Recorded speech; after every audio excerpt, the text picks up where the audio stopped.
Gente, bom dia. A gente vai dar seguimento à matéria, né?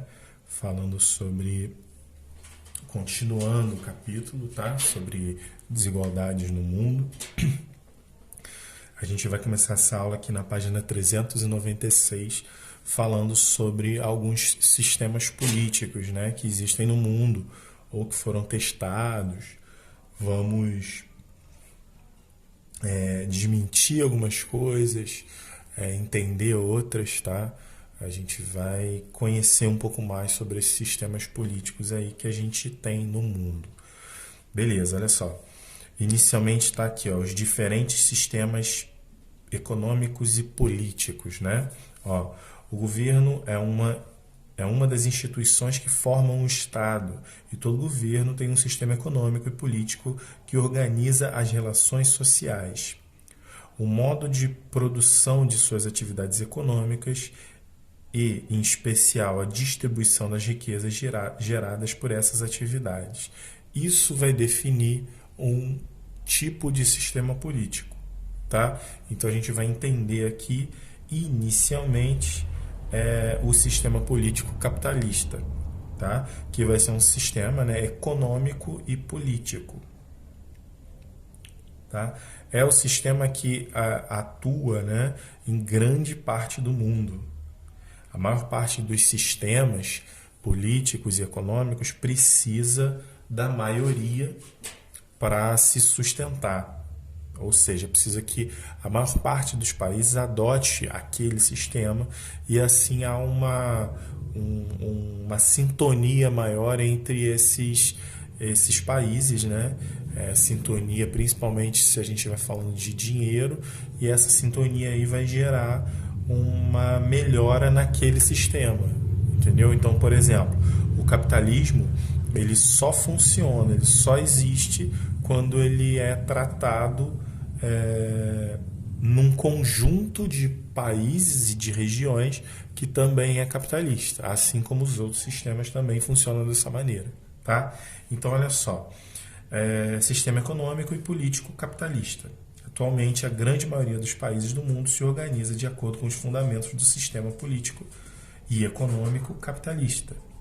De maneira geral, podemos identificar no sistema capitalista algumas características principais apresentadas nesse quadro aqui. Eu já falei para vocês algumas coisas sobre o capitalismo, né? Eu acho que eu falei principalmente quando a gente começou a falar lá em história sobre Revolução Industrial, sobre a questão das mudanças que a Revolução Industrial trouxe, proletário, burguesia e tudo mais. Mas a gente vai tratar aqui de geografia da forma que geografia entende. Olha só. Propriedade privada dos meios de produção. Isso significa o quê? O patrão, vamos dizer assim, tem os meios de produção daquele dinheiro, daquele sustento, tá? Então, por exemplo, se eu estiver falando numa fábrica de carros, a propriedade privada dos meios de produção seria o dono da fábrica de carros. E ele vai ter o meio de produção para se criar o carro. Criando o carro, vendendo o carro, aquele dono da fábrica vai poder usufruir do dinheiro e pagar os funcionários. Esse dono, ele atua dentro do sistema capitalista, e esse dono ele é um chamado burguês, né? Que vai pagar ao proletário, que é o empregado, tá? Isso aí entra aqui nas fábricas, né? Ó, fábricas, bancos, as empresas e estabelecimentos comerciais em geral são propriedades privadas de uma minoria, né? Minoria de pessoas que tem maior poder sobre o total da produção social e do lucro por ela gerado. Então, eu tenho um produto, eu vou ter um lucro sobre esse produto. Quem vai ficar com a maior parte desse lucro? O dono da loja, o dono da fábrica, o dono da indústria, tá? Segunda questão aí, ó. Trabalho assalariado. O trabalho é vendido pelo valor do salário. Cada trabalhador vende sua força de trabalho pelo preço que consegue negociá-la no mercado, né? Eu tenho lá o preço, por exemplo, do salário mínimo. Então, esse preço que vai ser pago para mim enquanto trabalhador, e quem vai pagar é o dono da propriedade. Ok? Bem simples de entender isso, eu acho, né, gente? Aqui, ó, divisão de classes. De um lado da sociedade estão os trabalhadores que vendem sua força de trabalho em troca de um salário. Do outro, os proprietários dos meios de produção que contratam os trabalhadores para prestação de serviços visando a fabricação de produtos, o abastecimento do mercado consumidor e o lucro.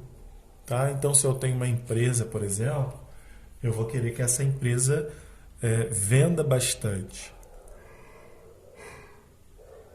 Se essa empresa conseguir vender bastante, eu vou conseguir gerar um lucro dentro desse mercado consumidor, e esse lucro vai ficar para mim, que sou dono da empresa, e eu vou pagar os meus funcionários que vão estar prestando serviços para mim, e a partir daí esses funcionários vão receber um pouquinho desse meu dinheiro, né? Mas pouco em relação ao tanto que eu recebo. Ó, quarto, produção para o mercado. A produção é destinada sobretudo ao comércio, visando acumular lucro. Tudo pode ser transformado em mercadoria, de objetos e informações a serviços sociais básicos, e ser vendido na livre concorrência do mercado. Eu coloco um produto para ofertar no mercado, né? Não no mercado, esse mercado que a gente está acostumado, mercado financeiro, tá? O mundo dos negócios, vamos colocar assim, é chamado de mercado financeiro. Então eu coloco os meus produtos para serem vendidos no mercado. No momento que alguém compra, comercializa, eu estou dentro dessa roda do comércio, tá? Os produtos podem ser, inclusive, gente, psicológicos. Exemplo disso é o próprio psicólogo, que vende um serviço e a população consome esse serviço em forma de tratamento, né, psicológico, tá? Então, aqui, ó, divisão social do trabalho. O processo de produção em geral ocorre por meio de trabalhos divididos e isolados uns dos outros. Essa divisão social do trabalho leva a sua divisão territorial, ou seja, cada atividade de produção ou distribuição tem um lugar específico. Por exemplo, a fábrica produz, a loja comercializa, tá? Isso ajuda muito em não ter greves, em você não ter a população de proletários, né, que são os trabalhadores, reunidas, né, para buscar melhorias, por exemplo, de vida, de salário, enfim. Então, essa divisão social do trabalho é uma característica criada pela própria burguesia, tá, para agilizar o trabalho, setorizar o trabalho e evitar problemas com os próprios trabalhadores. Ok? E aqui, divisão internacional do trabalho. O comércio entre os países gerou também uma divisão internacional do trabalho, em que alguns se destacam na produção industrial e outros exportam apenas gêneros agropecuários. Essa divisão se formou pelas funções prioritárias que esses países assumiram na produção e circulação de bens, exportando bens acabados ou matérias-primas, tá? Então, o Brasil, por exemplo, ele é um exportador do primeiro setor, né? Ele exporta soja, laranja, bens de matéria-prima, tá? Enquanto, por exemplo, os Estados Unidos é um exportador do terceiro setor, né? Que já é um setor industrializado, tá bom? Continuando. Aí a gente vai tratar sobre alguns tipos de capitalismo, gente, olha só. Inicialmente, nós temos 4 capitalismos, se eu não me engano, posso estar enganado, mas o capitalismo comercial ou capitalismo pré-capitalista, né? mas eu vou chamar de capitalismo comercial, tá? Ó, entre os séculos 14 e 16, o comércio entre os países da Europa e o mundo intensificou-se, possibilitando o fortalecimento de uma classe social composta principalmente de comerciantes e banqueiros, denominada burguesia. Isso no fim da Idade Média, tá, gente? As rotas comerciais terrestres ou marítimas pelo mar Mediterrâneo levaram às cidades europeias mercadorias como metais preciosos, açúcar, especiarias, além de escravos, a fim de abastecer o crescente mercado consumidor. Produtos provenientes do norte da África e da Ásia eram os mais requisitados. Por causa dessas rotas, algumas cidades da Europa, como Veneza e Gênova, na Itália, Lisboa em Portugal, Champagne, na França, né, se transformaram em grandes centros comerciais. A necessidade de novas rotas de comércio impulsionou diversas explorações marítimas durante o período conhecido como Grandes Navegações, que a gente já estudou, né, gente? Estudamos no ano passado, se eu não me engano.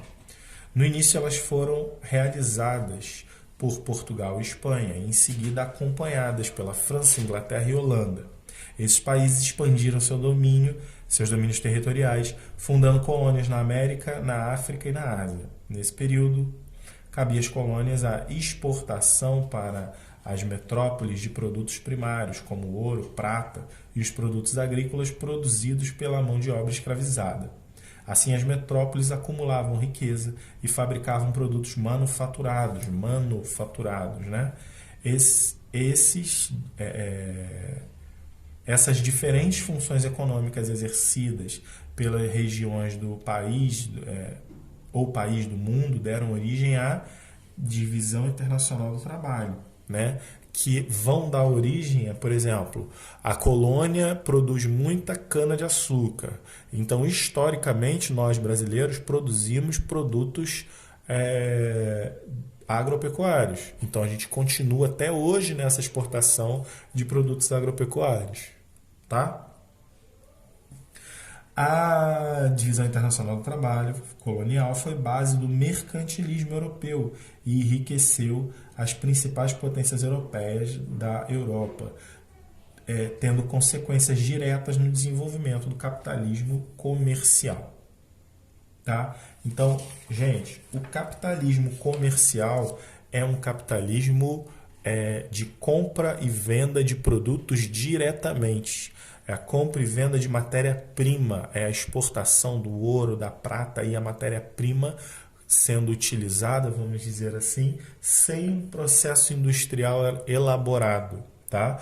E o pré-capitalismo, ou capitalismo comercial, vai ser desenvolvido neste período aí pós Idade Média, né? No período aí das grandes navegações, tá? Onde nós vamos absorver aí, né, os produtos da colônia, tá? E furtar realmente alguns desses produtos, como ouro, prata, com base no trabalho escravo, né? Ou base nos trabalhos forçados lá da África, da América Espanhola e tudo mais, tá bom? Então, essa ideia aqui aqui surge a divisão internacional do trabalho, a base disso aí, né? E nós vamos ter como base também essa ideia dessa produção agrícola e da venda do material ainda sem esse desenvolvimento industrial, tá bom? Primeiro ponto, né? É o pré-capitalismo.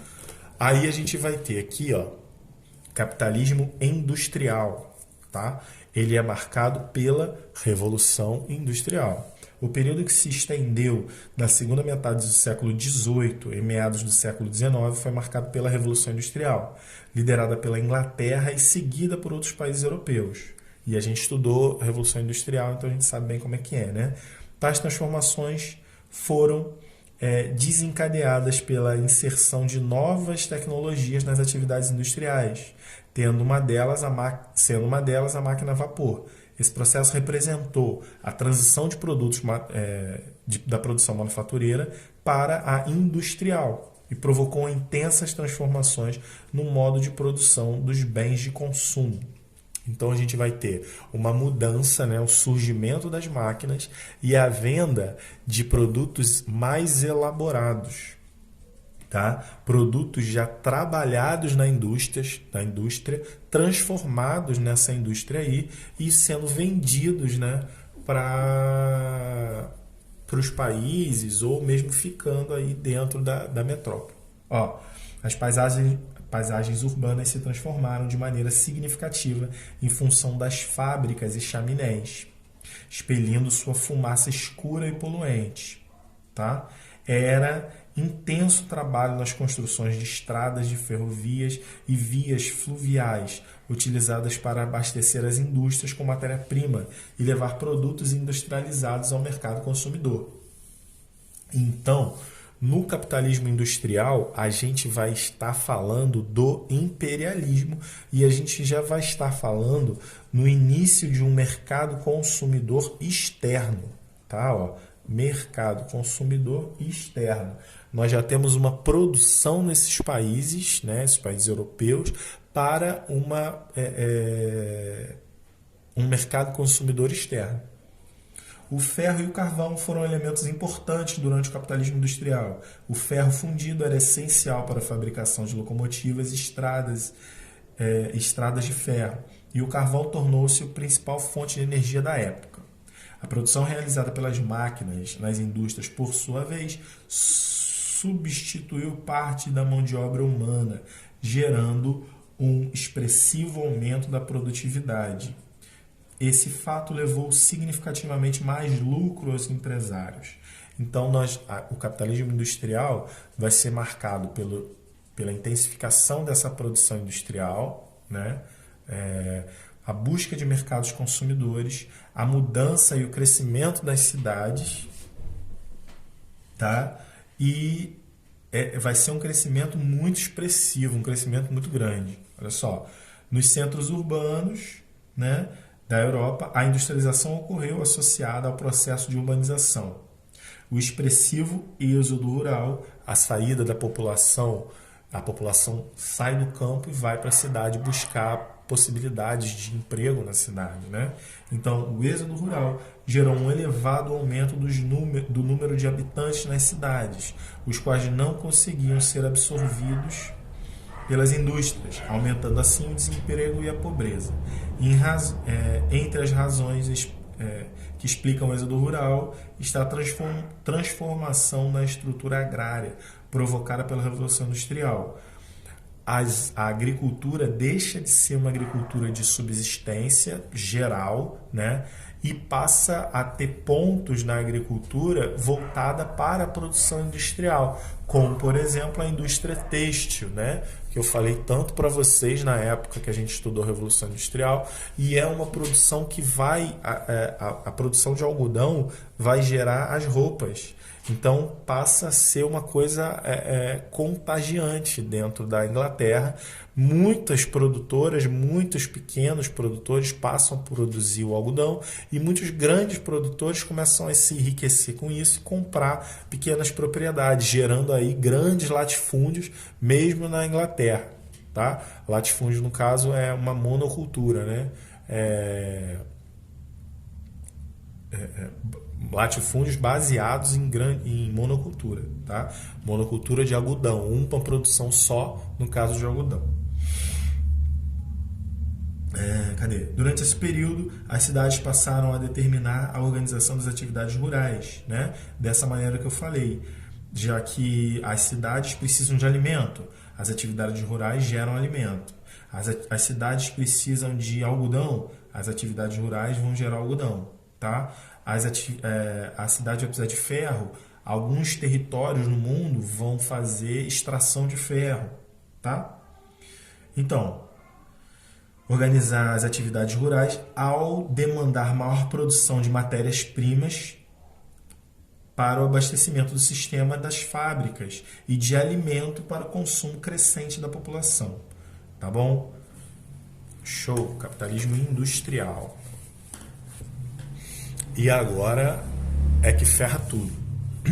Ó, A partir de meados do século XIX, o modelo capitalista passou por outra transformação, promovida pelo desenvolvimento de novas técnicas e tecnologias relacionadas à produção industrial, às comunicações e ao transporte, no caso o rádio, né, gente? Fazendo com que o período ficasse conhecido como Segunda Revolução Industrial. Aí a gente já vai ter outro tipo de combustível, outro tipo de metal, tá? O desenvolvimento de indústrias e fábricas muito maiores, fábricas que existem até hoje, ok? Ó, o marco desse período foi a integração entre a ciência e a produção, ou seja, entre os centros de pesquisa e fábricas, sobretudo automobilísticas, o desenvolvimento de carros, tá? Nesse momento vão surgir as grandes empresas de carro, tá? Toyota, Ford, Volkswagen, Volvo, Ferrari, todas elas vão surgir nesse momento aqui. Então, ó, sobretudo automobilística, desenvolvimento de carros, petroquímica, petroquímica é petróleo, né, combustíveis e coisas desse tipo. Siderúrgica, fundição de metais, né, metalúrgica, a ideia de você trabalhar com os metais, moldar os metais. Você tem a fundição, a mistura entre os metais, você tem uma fábrica para isso e você tem uma outra fábrica para moldar os metais, tá bom? Tá, que impulsionaram o crescimento econômico de potências industrializadas da Europa e dos Estados Unidos entre o final do século XIX e início do século XX, ok? É nesse momento que os carros vão surgir, carros muito diferentes dos carros que a gente conhece hoje, né? Mas eles surgem nesse momento. Ó, o desenvolvimento industrial foi impulsionado em parte pela descoberta de novas fontes de energia, como a eletricidade produzida por usinas hidrelétricas e pelo uso de combustíveis derivados do refino de petróleo, como, por exemplo, a gasolina, né? O diesel, que a gente conhece. Tá? Durante essa fase do capitalismo, o capital bancário e a especulação financeira, né, passaram a ser destaques da economia global. E as empresas passaram a abrir capital nas bolsas de valores. Houve assim um crescimento do número de empresas formadas por ações e seus respectivos sócios acionistas. O que isso quer dizer? Durante o capitalismo financeiro, nós vamos ter uma abertura das empresas para o mercado. É possível que a população compre as empresas, tá? Então, por exemplo, por que isso acontece? Eu vou colocar aí um exemplo clássico disso. O Henry Ford, que é o cara que vai criar as indústrias Ford, né? Se eu não me engano, até essa questão aqui, ó, Henry Ford. Digamos que ele tem uma ideia, criar carros, ele estuda isso aí, ele vê que dá certo, e nós já temos carroça, mas não funciona tanto quanto ele quer, e ele acha que carro é o futuro, tá? Ele tem essa ideia, só que ele não tem capital para investir nisso. O que ele faz? Se associa a outras pessoas e a partir daí ele começa a ter o dinheiro. Ele entra com a ideia, com o trabalho, e as pessoas entram com o dinheiro. Acontece a produção e a formação da indústria de carros Ford, que a gente conhece até hoje, né? Ok? Ford Fiesta, Ford Ka, entre outros. Tá? Essa é uma pequena possibilidade dessa ideia de mercado financeiro. A abertura do capital da empresa, os investimentos de fora da empresa e a abertura da Bolsa de Valores. Tá? A Bolsa de Valores está aqui, ó. Está escrito que é aqui, ó. Sociedades anônimas ou associações civis que têm autonomia financeira e administrativa, organizados com o intuito de promover transações de compra e venda de títulos e valores mobiliários por intermédio de um mercado livre aberto. Então é a possibilidade de você vender uma parte da sua empresa para poder gerar lucro, para poder criar mais produtos. Ok? E por último, nós temos aqui, ó, o capitalismo, que é o atual, né? técnico, científico, informacional, tá? Então, a partir da segunda metade do século XX, né? Ou seja, 1960, 1970, nós vamos ter 1970, nós vamos ter a terceira revolução industrial, tá? A terceira revolução industrial vai trazer uma revolução tecnológica e robótica. E isso aí vai ser chamado de capitalismo técnico, científico e informacional. Nós vamos ter também a questão da venda de informações e um volume muito grande de informações, robótica, software, aplicativos, indústrias feitas toda ela dentro do computador, como por exemplo o Google, né? Então nós vamos ter um gigantesco patrimônio intelectual, né, informacional, dentro desse último capitalismo aqui, que é o que a gente está estudando, que é o capitalismo que nós sentimos na pele. Tá? Aí tá assim, ó, o período do capitalismo se estende até os dias atuais. Ele tem sido marcado pela rápida evolução dos instrumentos técnicos de produção, que vem ocorrendo desde a terceira revolução industrial, com início após a Segunda Guerra Mundial. Né? A Segunda Guerra Mundial termina em 1945. Então, a partir dessa segunda metade aí do século XX. A característica principal desse período é a integração dos espaços e o fluxo rápido de informações de capital, além da interdependência entre o conhecimento científico e o meio industrial, que possibilita rápidas transformações tecnológicas, além de preservar parte das características do capitalismo financeiro e do capitalismo informacional, o capitalismo informacional passou a considerar a pesquisa científica como peça-chave para o desenvolvimento das indústrias de alta tecnologia, como a eletrônica, robótica, biotecnologia e a ciência aeroespacial. Ou seja, informação é poder, né? Se eu tenho informação, eu posso vender essa informação em troca de muito dinheiro, ou eu posso vender um aprimoramento de alguma coisa que eu tenha, tá? Atualmente, muitos países industrializados investem bilhões de dólares em pesquisas científicas para diversos ramos industriais de alta tecnologia. Né? A gente está vendo isso com o caso que a gente está passando hoje, que existem laboratórios falando de vacina, existem laboratórios falando de remédios, né? Também tem essa questão, já que a gente está falando de um capitalismo informacional, essa questão da informação, do conhecimento e da aliança com o científico está claramente aqui, né? Ó, a política econômica desse período, por sua vez, é neoliberalismo. Neoliberalismo, que prega as privatizações de empresas estatais, ou seja, a diminuição do Estado e o crescimento das indústrias, tá bom? É um dos pontos aí desse novo capitalismo. Cadê? Aqui. O fim de barreiras alfandegárias, né? A importação e a exportação de mercadorias, a desregulamentação do sistema financeiro, a maior flexibilização da legislação trabalhista e o fim da regulação da economia pelo Estado. E isso aqui é o auge. É o que eles querem alcançar a todo custo. Tá? Marquem isso aqui, ó, essas coisas aqui, porque isso aqui é muito importante, gente. Tá? Esse parágrafo todo aqui é muito importante, falando sobre essas características. Em função do aumento do comércio global, para muitos estudiosos, o capitalismo técnico, científico e informacional ocorre simultaneamente a internacionalização da produção industrial, do capital, das mercadorias, das técnicas, do trabalho e até mesmo do consumo e da cultura, né? A gente já viu um pouco e vai ver globalização, vai falar de tudo isso aqui, tá?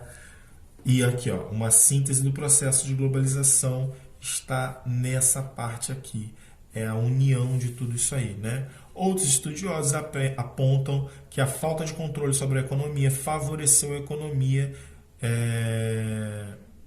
favoreceu a ocorrência de crises econômicas, como a crise financeira que assolou vários países em 2008. Começou nos Estados Unidos e assolou, né, vários países. Somado ao sucesso de modelos adotados por estados que intervêm na economia, como a China, tal processo tem levado ao questionamento do neoliberalismo. Tá? Questionamento se o neoliberalismo realmente é eficiente, é produtivo, é útil. Ok? E aí a gente acaba por hoje. Depois a gente fala dos outros. Dos outros estudos aí, tá bom? Valeu, gente. Um abraço. Tchau, tchau.